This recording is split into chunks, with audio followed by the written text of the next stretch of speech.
Hello and welcome to the Pain-Free Living podcast. I'm Bob Allen and this is Louise Gordon. I've been an osteopath since 2011 and Louise.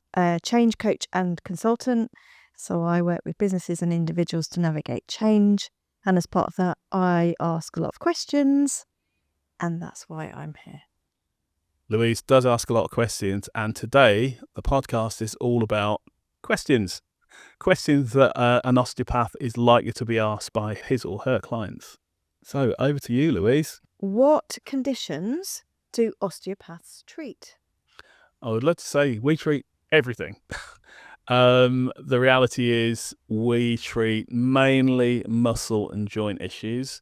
The type of issue depends on the type of osteopath you go and see.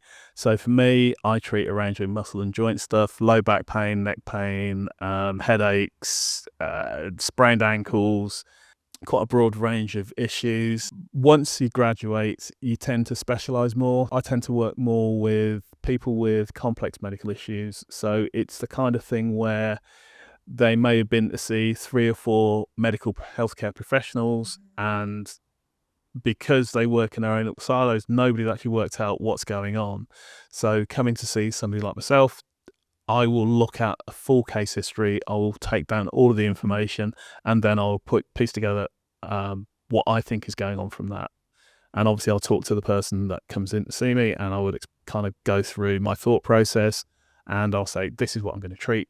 Mm-hmm. Let's see how it goes. If it does make a difference in 1 or 2 treatments, then we'll review and then say, okay, maybe it's not that. We'll look at something else. But for me, I'm quite general. There are other osteopaths who specialise in treating sports injuries. Other osteopaths will specialise in treating children, etc., etc. So it all depends on who you go and see. Well, you've just answered about 3 of my questions in one there. Oh. Okay, what next one? And you didn't mention knee at all, because you're always talking about knees, but you didn't mention knee in that list. No, I didn't mention knee in that list. I treat knees too.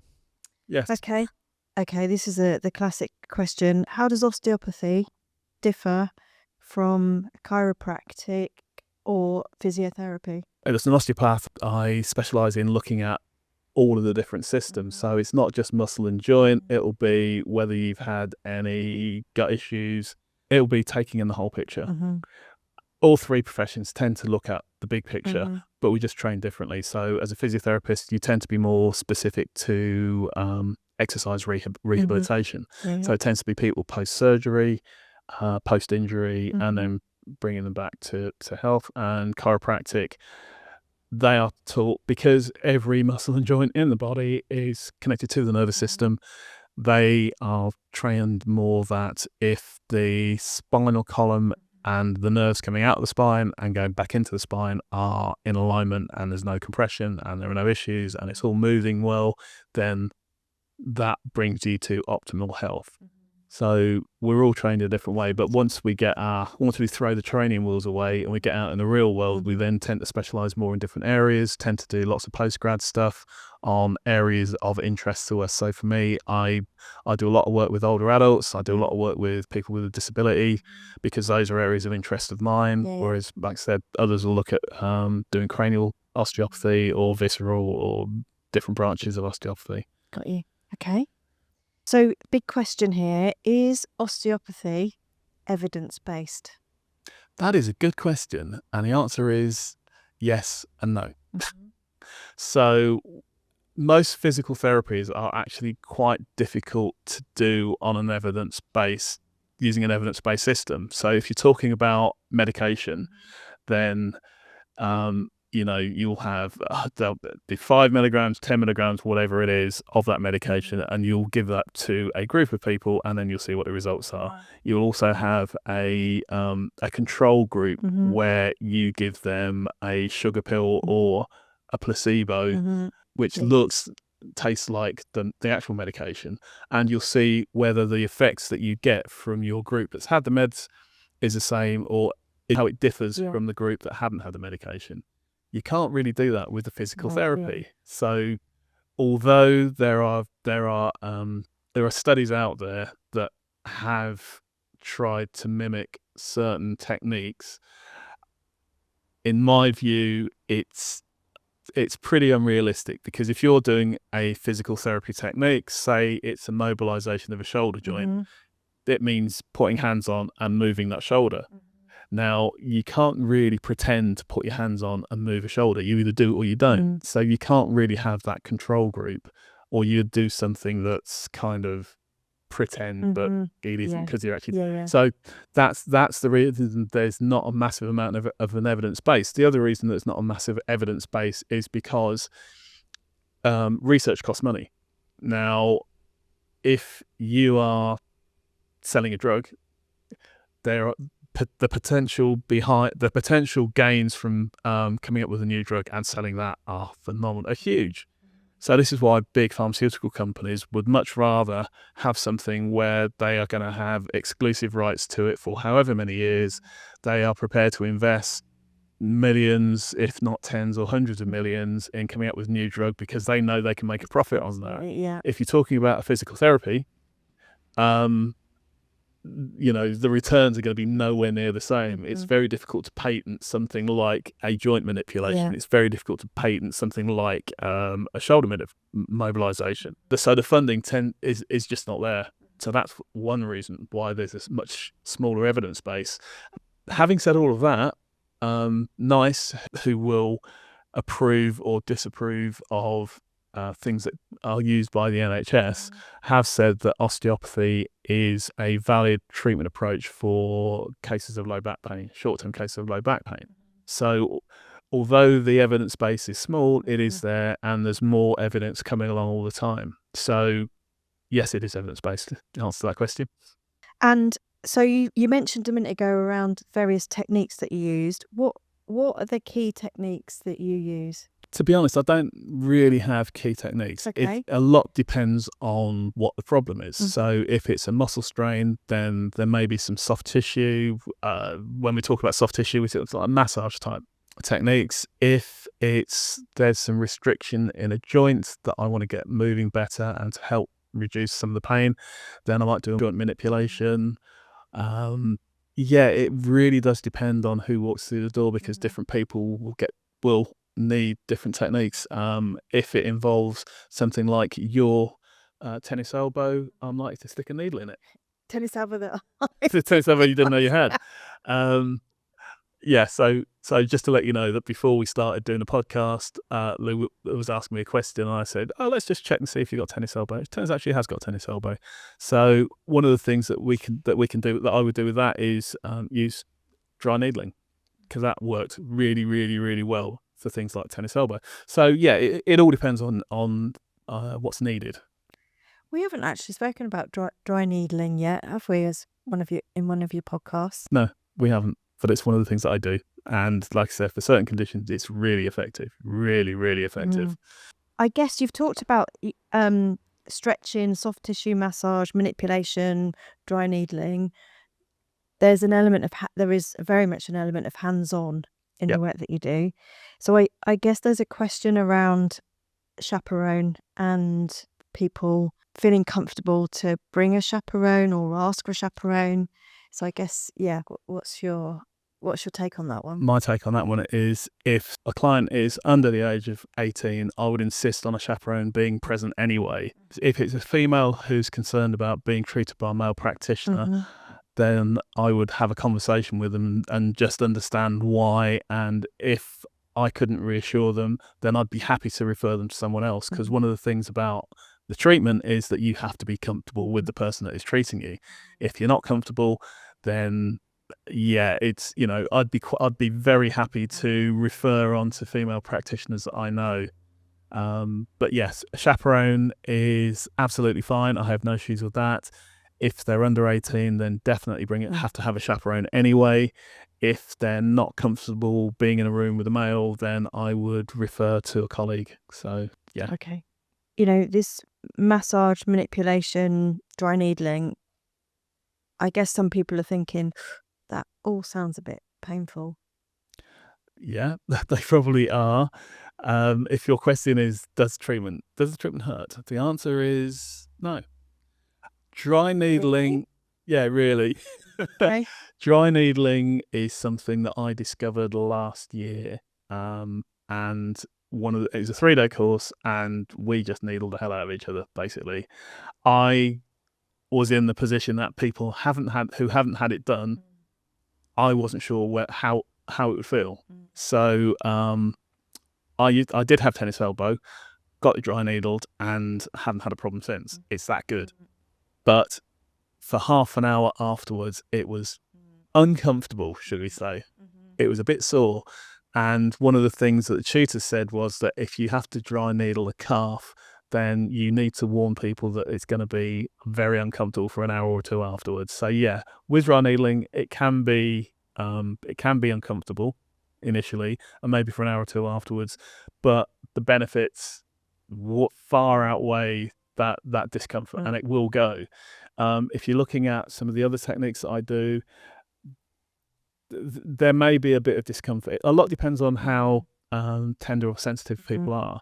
So I've had people come in with acute low back pain, for example. Now, I'm not going to go in and do soft tissue on a very acute low back, but what I can do is work away from that, because one of our mantras is everything is connected. So I can work on the lats, I can work on different parts of the body, but still work on the part that needs to be worked on without causing more irritation. You may find that post-treatment there is some post-treatment reaction, and that's because if somebody's been in pain and you start to work on the muscles and joints, whether it's direct or indirect, you're changing the body, you're changing how the body sits and how it sets. So yes, there can be some discomfort for 24 to 48 hours after treatment, but again, risks and benefits, it will get better. And what I find is that as long as you tell people this may be a little bit more sore for a day or two afterwards, then they're quite happy with that. If they need to use a bit of heat on it or need to take some paracetamol, because they understand that it's actually getting better, then they will put up that bit of discomfort. But it's really, really important to let them know. So I'm sitting here thinking, what's the difference between dry needling and Acupuncture? The difference is, so acupuncture is part of traditional Chinese medicine. So acupuncture is based around meridians, and you work through the body. There's various meridians, and the acupuncture needle goes into that, and it can be in there for anything from 10 to 15 to 20 minutes. So that's more traditional Chinese medicine. And acupuncture is a branch of that. Dry needling is the Western equivalent of that. Some trigger points, and I haven't really got time to go into what trigger points are, but in Western medicine we tend to work more on trigger points. Now, some trigger points correspond with meridians in traditional Chinese medicine, but we do it for different reasons. In acupuncture, it's about energy flow and qi and those kind of Eastern concepts. In the West, because we're less philosophical about these things, we stick a needle into a trigger point, and basically what it does is it helps to release the muscle. So similar techniques, but different in execution. Tennis elbow trigger point, for example, needle goes in 3, 4, 5 seconds, and we take it out again. Okay. So it's quite immediate. Whereas with traditional Chinese medicine, they use a lot more needles and they stay in for longer. I'm not trained in acupuncture, so I can't give all of the detail about how it works or how you do it. But in terms of just looking at it, it's dry needling, in, out, and it's done. Traditional Chinese medicine, there's more to it. There's more philosophy behind it. Which for some people, because I know many people do have a bit of a phobia around needles. Yeah. So the dry needling, it sounds like a fairly quick technique. It is a quick technique, yeah. Okay. So I guess clients, if they're considering going to an osteopath, might be thinking, how many sessions am I going to need? And I would be thinking, how long is a piece of string? It depends. For me, the average is 3 to 5 treatments. Right. Generally resolves most problems, regardless of how long they've been there. Sometimes where a person is where their job is quite demanding and they are constantly getting that muscle tension, those joint issues, then it can be more regular than that, or it can be more, there's one or two people I've been seeing for a few years because the problems they're getting because of the work they do are not going to resolve. So it tends to be ongoing, but that's a minority. The majority of people, 3 to 5 treatments is generally enough to resolve the issues. And linked to that is, and how often would you need to see them? Yeah, again, it depends on how acute they are. So typically the first couple of treatments will be within a week or two, and then the job is always to extend that time between treatments. So the first couple of treatments might be within a couple of weeks, and then extend it to 3 or 4 weeks, and then the 4th or 5th treatment may be a month or 6 weeks away, and then we get to that point where you're done. You don't need to come back, because one of the things that I do is I give people exercises and things that they can do in terms of self-care. So my approach is always to do as few treatments as possible and to give them the tools they need to go away and actually look after themselves. Okay, so following on from that one then, what is there an expectation requirement that clients will need to do exercises at home to supplement any treatment that you give? Yes, I'm a big fan of exercise as part of the rehabilitation process. So, through experience, I know that if somebody given the right exercises to do, will do them, and they will do them on a regular basis because they can see the end in sight. They understand. One of the things that people tend to be or other therapists tend to have a problem with is that they give people exercises and they don't do them. So the ratio is something like 20% of people will do them, 80% won't. For me, it's the other way around. 80% will, 20% may not, probably less than that. But the reason that I get a lot of people that will stick to the exercises is because I explain what they're doing and why they're doing it. Very rarely give more than 3 or 4 exercises to do. They can be done at home with no equipment whatsoever. So I just keep it as simple as possible. And because I keep it simple, because I explain why they're doing what they're doing, and because they're pretty much pain-free when they're doing them, then I get a very high compliance rate. So can osteopathy, because I know lots of people struggle with chronic pain, can osteopathy help chronic pain? Yes, it can help chronic pain. You're surprised at that answer, aren't you? Yes, it can help chronic pain.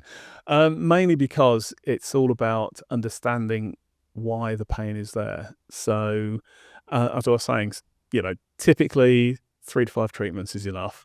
Where people have got chronic pain issues that are not necessarily going to go away, it's all about teaching them it's all about making sure they understand why the pain is there, and then treating the problem, but also giving them tools to help manage the problem as well. A lot of the time where people have chronic pain and it's just there forever is because they don't understand why the pain is there or what's happening. So I found that the more people understand why they're in pain in the first place, the better they are at managing their pain issues. So yeah, a lot of it is just about explanation and giving them things that they can do to help themselves. So are there any risks or side effects from osteopathy? Yeah, I mean, in terms of side effects, the main one is what we call post-treatment reaction. So it's once you start to change somebody's body, once you start to mobilize joints, then you can get what we call post-treatment reaction. That can last 24 to 48 hours, and then it resolves. So yes, there can be some reaction afterwards. The other thing about osteopathy is that, well, not osteopathy, but the other thing about physical therapy generally is that you want to do enough treatment to make a difference, but not too much that it goes the other way and then can cause more problems. Sometimes it happens, but not very often. And like I said, as long as I warn people that there may be a post-treatment reaction, and it may last 24, 48 hours or maybe longer depending on the person, then they're generally quite happy to accept the fact that, yes, it may ache a bit more afterwards. So my penultimate question is, you mentioned earlier that your specialisms are working with older people or people living with disabilities. Yep. What then are probably the most common things that you see? That is a good question. I still see a lot of back pain. I still see a lot of neck and shoulder pain. A few knees. Hint. She was pointing at her knee then. A few knees. Interesting. A lot of knees that I see are not knee problems. They're ankle or foot related problems, and the knee's just sore because it's the joint in the between the two longest bones in the body. So I do see knees, but yeah, mainly low back, neck and shoulders. What about, you haven't mentioned a lot arms, or do you see many arms?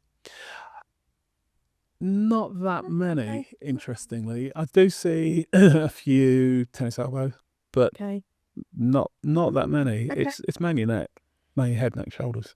Okay, so my final question then is, if there is somebody that is thinking about going to see an osteopath, why should they come and see you? Because I'm really good at what I do. Serious answer. Yeah, We're definitely passionate about what you do. Oh, thank you. I am passionate about what I do, but also, like I said, I tend to work really, really well with people with complex, long-standing problems. I was talking to somebody on the phone today who has had back pain, pain in the thighs, etc., for the last 10 years. And we kind of did a little bit of case history stuff, and I think I know what the problem is.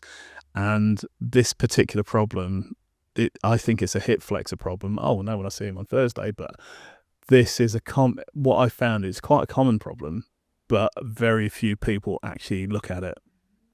And it can be a cause of low back pain. It can be a cause of hip or groin pain. It can cause a lot of different issues, but A, it's relatively easy to diagnose, and B, it's relatively easy to treat, but a lot of people just don't think to look.